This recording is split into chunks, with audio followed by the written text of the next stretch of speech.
मुल्क में पोलियो के 4 नए केसेस सामने आ गए।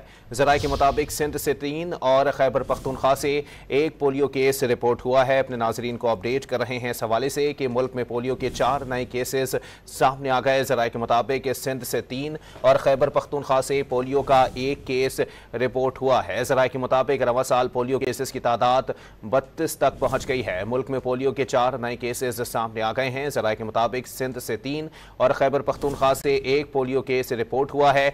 जराये का कहना है कि रवां साल पोलियो केसेस की तादाद 32 तक पहुंच गई है। तशवीशनाक खबर से अपने नाजरीन को आगाह कर रहे हैं। मुल्क में पोलियो के 4 नए केसेस सामने आ गए हैं। मजीद जानते हैं डॉन न्यूज़ की नुमाइंदा रुखसाना खान से। जी रुखसाना, अपडेट कीजिएगा।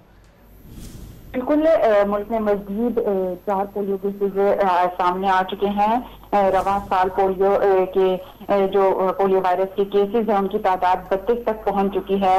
NIH की नेशनल रेफरेंस लाइब्रेरी की 4 पोलियो केसेस की तस्दीक कर दी गई है। सिंध से 3, खैबर पख्तूनख्वा से 1 पोलियो केस रिपोर्ट हुआ है। जैकबाबाद की यूनियन से 2 केस रिपोर्ट हुए हैं। जैकबाबाद यूसी ठल 2 की 32 माह की बच्ची जो है वो पोलियो से मुतासर हुई है। जैकबाबाद की ठल 2 का 20 का बच्चा जो है उसमें वायरस की कर दी गई है। मजीद की यूसी इब्राहिम ठीक है, बहुत शुक्रिया रुखसाना।